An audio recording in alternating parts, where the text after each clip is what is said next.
어떤 한 과학자가 있었습니다. 이분은 오랫동안 연구해오던 프로젝트가 있었습니다. 단지 그 프로젝트가 며칠, 몇 달 이렇게 준비해온 것이 아니라 몇 년 동안 자료를 모으고 실험을 반복하고 밤새워 매달리면서 수없이 많은 시행착오와 수정을 거치면서 완성한 프로젝트였습니다. 이제 마지막으로 그 결과만 나오면 이제 되는 그 마지막 실험 결과가 나오는 상황이었는데 그 결과가 완전히 틀어져 버린 것입니다. 그래서 그동안 수집해왔던 그 데이터가 맞지도 않고 시행착오와 그 수정한 것들이 거듭하면서 그 세웠던 가설이 완전히 무너져 내렸던 것입니다. 끝까지 그 수고한 모든 과정들이 의미가 없어진 것처럼 보이는 것이었습니다. 아, 이건 다시 못 살린다. 여기까지가 마지막인가? 하고 결국 그는 이 프로젝트를 끝내고 노트를 덮었습니다. 그런데 며칠 동안 이렇게 고민하는 중에 연구해오던 그 프로젝트가 다른 시각으로 보이기 시작했습니다. 그러자 이전에는 실패라고 생각했던 그 모든 가설들이, 그 사실들이 다른 가능성이 보여지고 또 다른 그 어떤 다른 통로로 보이기 발견되기 시작했던 것입니다. 결국 그 연구는 완전히 새로운 방향으로 전환되었고 오히려 더 의미 있는 결과로 이어지게 되었습니다. 사랑하는 여러분, 이 과학자의 이야기에서 중요한 사실은 그 연구의 새로운 가능성이 열린 순간은 그 연구가 아주 잘 되고 있었던 그런 때가 아니었습니다. 그가 완전히 실패했다고 판단했던, 노트를 덮어버렸던 그 지점이었습니다. 오늘 부활의 주일을 맞이한 저와 여러분에게 허락하신 본문도 이와 동일합니다. 여인들이 서 있던 자리는, 지금 서 있는 자리는 가능성이 남아있는 자리가 아니라 완전히 끝났다고 여겨진 그 무덤 앞이었습니다. 그런데 하나님은 바로 그 끝이라고 죽음의 자리에서 생각했던 그 순간, 그때 새로운 역사, 바로 부활을 시작하십니다.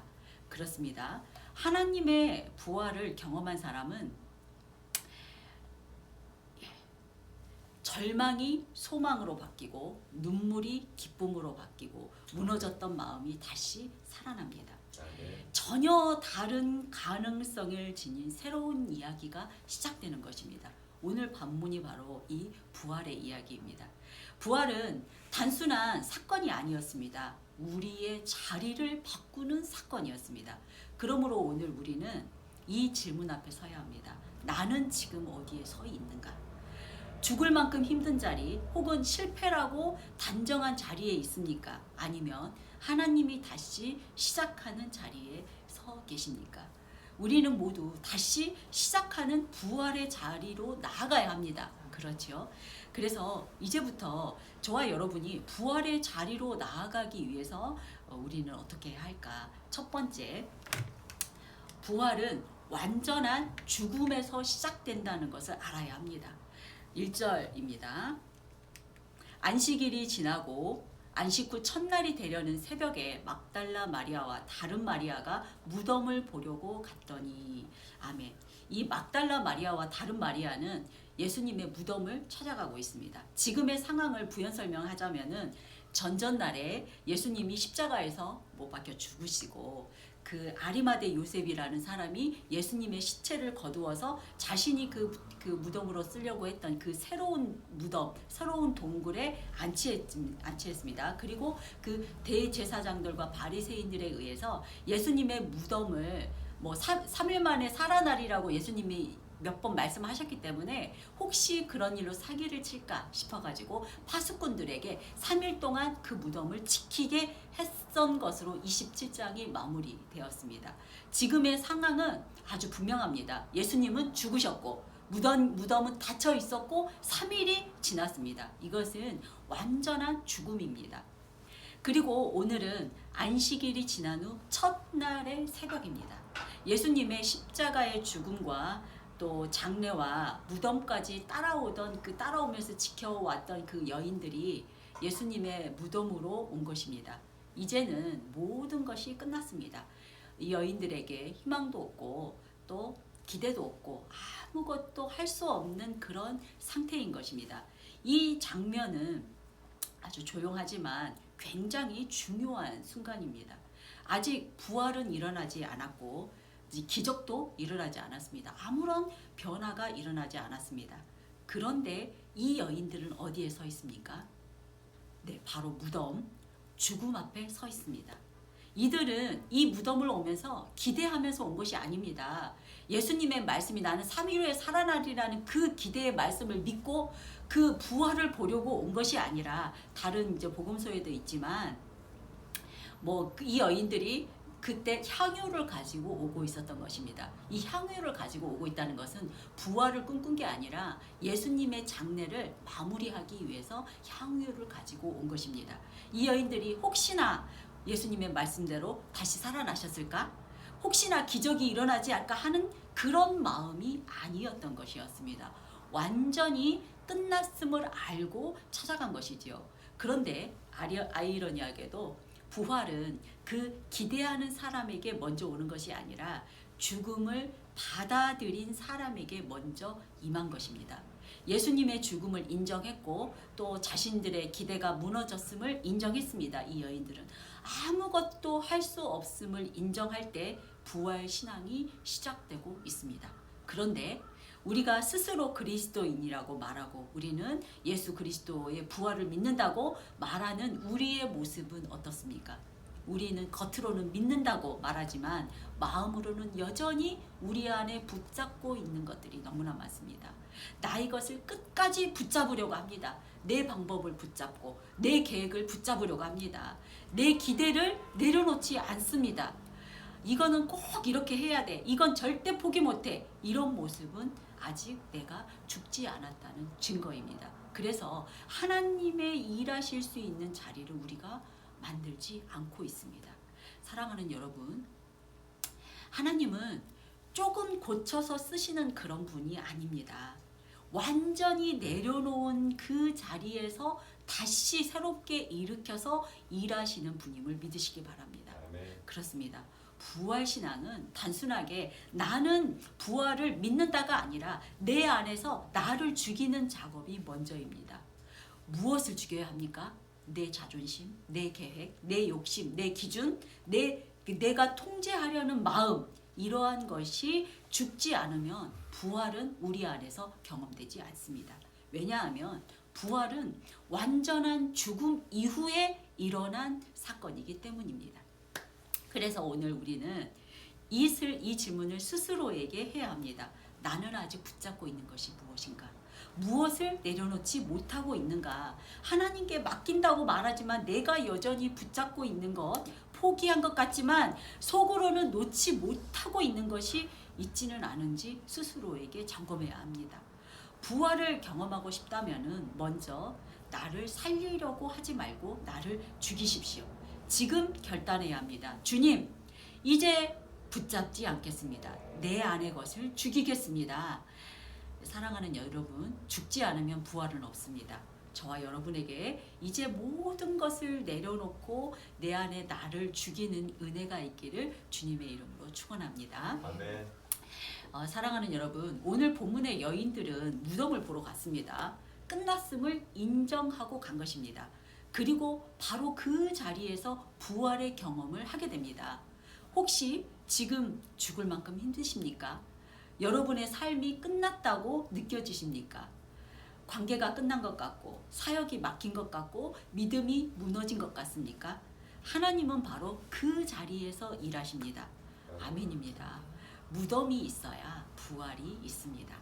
자, 이제 저와 여러분이 이 부활의 경험을 하기 위해서 두 번째는 영원한 나라가 현실이 되어야 합니다.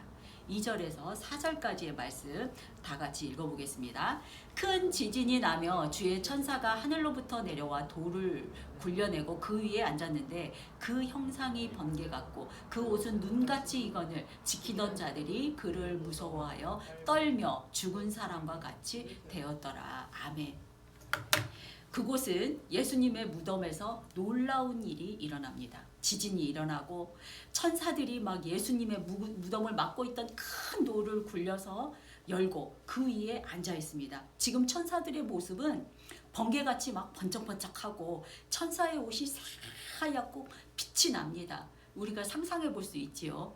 지금 보이는 모습 그대로 묘사하고 있는 그 장면이 우리가 막 그 환상 중에 보는 그런 장면과 같은 정말 놀라운 장면입니다. 그런데 중요한 것은 이것입니다. 상황은 그대로이고 상황이 그대로인데 하늘이 움직였다는 사실입니다. 부활은 인간의 영역에서 일어나는 사건이 아니라 하늘나라가 개입을 할 때 일어나는 사건임을 증거하고 있습니다. 그런데 우리가 자꾸 이런 생각합니다. 나의 상황이 좋아지면 환경이 바뀌면 다시 시작할 수 있고 또 살아날 거야 라고 생각을 하지요. 우리가 잘못 생각하고 있는 것은 조건이 맞아야 회복될 수 있다고 생각을 합니다. 그러나 성경은 그렇게 말하지 않습니다. 네, 그가 살아나셨다. 이것이 바로 핵심입니다. 부활은 상황이 아니라 예수께서 살아나셨다는 그 사실이 현실로 되어지는 그런 사건입니다. 본문에서 천사가 먼저 등장하지요. 예수님은 지진과 천사 없이도 홀로 무덤에서 나와서 모든 것을 할 수 있는 그런 존재이십니다. 하지만 이 하나님의 임재의 그 현현, 그 상징하는 그런 초자연적인 그런 현상과 또 그 천사라는 하늘의 존재를 등장시킴으로써 부활의 사건이 세상에서는 일어날 수 없는 사건임을 강조하고 있다고 볼 수 있습니다. 여기에 있었던 파수꾼들은 계속해서 그곳을 3일 동안 지키고 있었기 때문에 이들은 그 여인들보다 먼저 예수님의 부활을 직접 목격했을 것이고 천사들도 먼저 보았을 것이고 그들의 말을 들었을 것으로 생각이 됩니다. 그런데도 그들은 왜 예수님의 부활을 받아들이지 못하고 그들의 심령은 변화되지 않는 걸까요? 안타깝지요. 제자들 중에서도 도마라는 사람은 처음에는 예수님이 부활했다는 그 말을 믿지 못했습니다. 나는 예수님을 만나서 못자국을 만져보고야 나는 믿겠다라고 말했던 그런 사람들입니다. 이게 일반적인 사람들의 현실이지요. 그런데 지금 저와 여러분은 예수님을 직접 만난 적도 없고 그랬지만 우리는 성경을 통해서만 알고 어떤 우리의 심령의 그 어떤 변화로만 알았지만 오늘날 믿고 있습니다. 예수님의 부활을 100% 믿고 있습니다. 그 은혜가 얼마나 감사한 일이고 기적 같은 일입니까? 어떻게 예수님을 보지도 않았는데 믿어지게 되었는지 정말 지금 생각해보면 정말 조마조마한 일입니다. 하나님의 은혜가 아니었다면 저와 여러분은 어쩔 뻔했습니까? 여전히 세상에서 방황하며 소망이 없는 불쌍한 인생들로 끝났을 것입니다. 하나님께 너무 감사한 일이지요. 네, 5절입니다. 천사가 여자들에게 말하되 너희는 무서워하지 말라. 십자가에 못 박히신 예수를 너희가 찾는 줄을 내가 아노라. 아멘. 천사가 여인들에게 선포합니다. 이거는 단순한 말이 아니라 선포하는 말씀인 것입니다. 그가 여기 계시지 아니하고 살아나셨느니라. 이 말은 단순한 소식을 전하는 말이 아니었습니다. 이 말은 세상의 질서를 뒤집는 선언이었던 것입니다. 만약 부활이 사실이라면 이 세상이 전부가 아니라는 뜻이지요. 우리가 살고 있는 이 세상 외에 다른 세상이 있다는 것을 의미하고 있습니다. 죽음이 끝이 아니라는 뜻입니다. 그리고 인생이 여기서 끝나는 것이 아니라는 그런 뜻입니다. 결론적으로 우리가 살고 있는 이 크로노스의 시간이 전부가 아니라는 그런 뜻입니다. 즉 다른 말로 하면은 영원한 나라가 지금 우리 현실이 예수님의 부활로 인해서 현실이 되었다는 그런 뜻입니다. 그런데 문제는 우리는 입으로는 부활을 믿는다고 말하지만 실제로는 이 땅이 전부인 것처럼 살아갑니다. 돈이 전부인 것처럼 살아가고 성공이 전부인 것처럼 살고 있습니다. 눈에 보이는 것이 전부인 것처럼 살아가고 있습니다. 왜 그렇습니까? 영원한 세상, 영원한 나라, 영원히 우리가 알고 있는 지식으로만 알고 있고 우리의 현실로는 느껴지지 않기 때문입니다. 사랑하는 여러분, 저와 여러분이 지금 하나님 나라 또 천국과 지옥이 믿어지신다면은 반드시 변화가 일어납니다. 세상을 보는 눈이 바뀌고 삶의 기준이 바뀌고 나의 선택이 바뀝니다. 그래서 우리의 삶의 형태는 나의 이익보다는 옳음을 선택하게 됩니다. 왜냐하면 이 땅이 전부가 아니라는 것이 믿어지기 때문이지요. 그래서 우리는 오늘 결단해야 합니다. 영혼을 아는 지식으로만 아는 사람이 아니라 영혼을 살아가는 사람이 되겠습니다. 손해를 봐도 괜찮습니다. 평가가 떨어져도 괜찮습니다. 기회를 잃어도 괜찮습니다. 왜냐하면 나는 이미 끝을 알고 있기 때문입니다. 주님이 이기셨기 때문이지요. 사랑하는 여러분, 부활을 상황이 아니라 예수가 살아났다는 그 사실이 현실을 바꾸는 사건임을 잊지 마시기 바랍니다. 아멘. 부활의 자리에 있다는 증거는 세 번째, 부활은 우리를 보내는 사명입니다. 6절과 7절 말씀 다 같이 읽어보겠습니다. 좀 길어서 제가 빠르게 읽겠습니다. 그가 여기 계시지 않고 그가 말씀하시던 대로 살아나셨느니라. 와서 보라. 와서 그가 누우셨던 것을 보라. 또 빨리 가서 그의 제자들에게 이르되 그가 죽은 자 가운데서 살아나셨고 너희보다 먼저 갈릴리로 가시나니 거기서 너희가 배우리라 하라. 보라, 내가 너희에게 일렀느니라 하거늘. 아멘. 네. 천사는 무덤 앞에 선 여인들에게 두 가지를 말하지요. 와서 보라, 그리고 가서 전하라. 이것이 이 부활의 흐름입니다. 와서 보라, 그리고 가서 전하라. 그렇습니다. 우리가 부활은 확인해야 할 사실이고 그 다음은 반드시 전해야 할 것이 바로 우리의 현실인 것입니다. 부활의 소식을 들었다면 우리는 반드시 가야만 하는 것입니다. 세상에 나가서 전해야 합니다. 그런데 우리의 모습은 어떻습니까? 은혜는 받지만 움직이지 않고, 말씀은 듣지만 전하지 않고, 부활을 믿는다고 말하지만 여전히 그 자리 안에 머물러 있지는 않습니까? 왜 그렇습니까?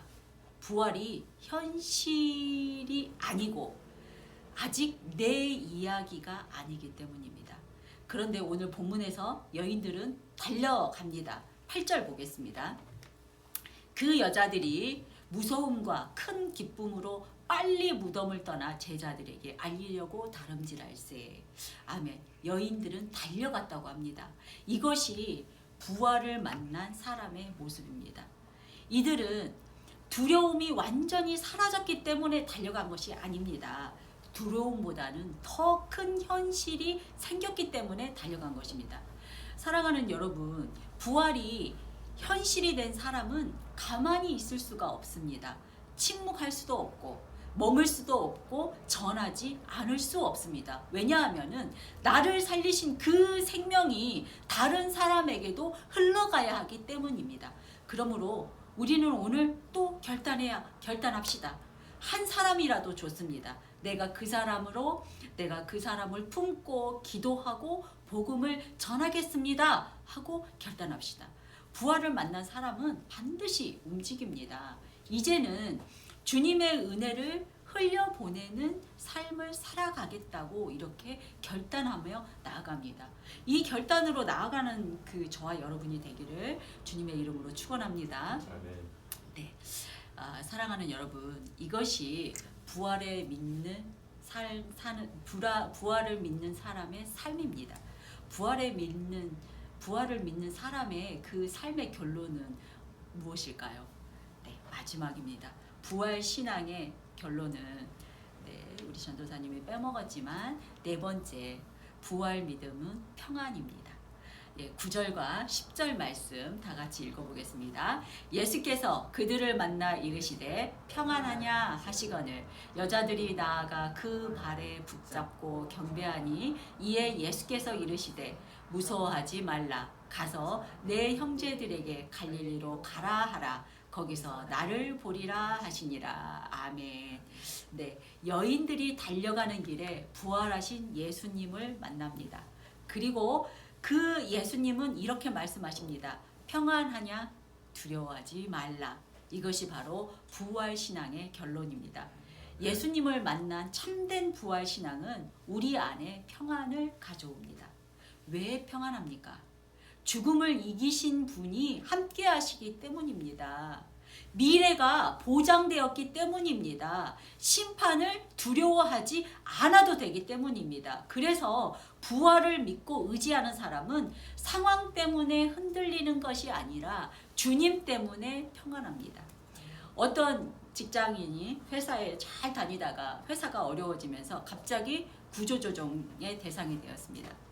수입이 끊길 상황이기 때문에 가족을 책임져야 하고 이미 나이도 많이 먹어서 미래는 보이지 않습니다. 그런데 그 사람은 이상하게도 무너지지 않습니다. 물론 힘들고 고민도 하고 기도도 해야 합니다. 그러나 마음 깊은 곳에는 무너지지 않는 중심이 있습니다. 왜 그렇습니까? 기도했더니 상황이 좋아졌기 때문이 아닙니다. 문제가 이미 해결되어서도 아닙니다. 부활의 신앙이 그 안에 있기 때문입니다.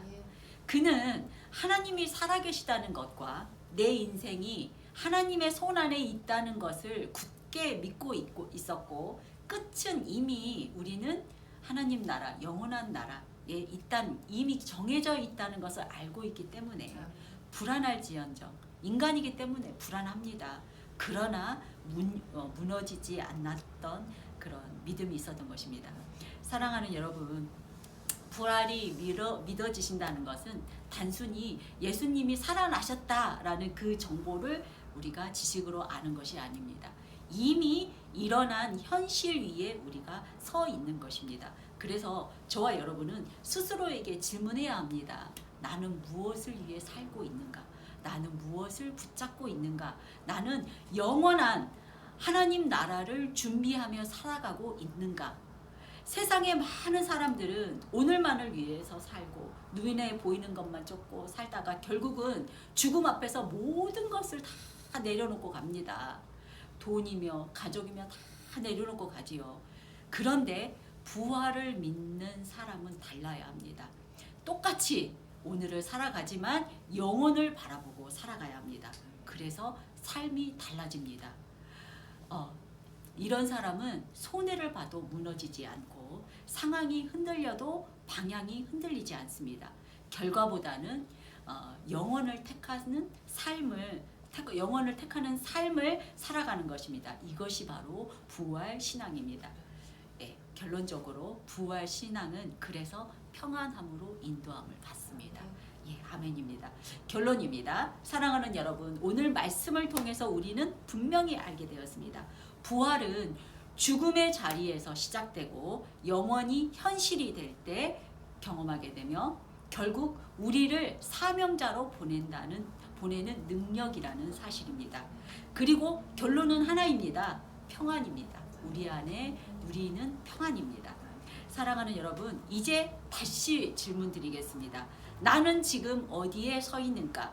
아직 무덤 앞에 서 있는가? 아니면 부활의 주님 앞에 서 있는가? 아니면 사명자로 살아가는 자리에 서 있는가? 지금 결단하십시오. 주님, 붙잡은 것을 내려놓겠습니다. 세상의 것들을 내려놓겠습니다. 돈을 바라보는 삶, 눈앞에 보이는 것을 선택하는 삶을 내려놓겠습니다. 주님, 이제 머물지 않고 나아가겠습니다. 주님, 나는 이제 부활을 현실로 살겠습니다. 사랑하는 여러분, 부활은 이야기가 아닙니다. 지식이 아닙니다. 지금 우리가 살아야 할 현실입니다. 이 현실 위에 서서 살아가는 저와 여러분이 되기를 주님의 이름으로 축원합니다. 오늘 말씀을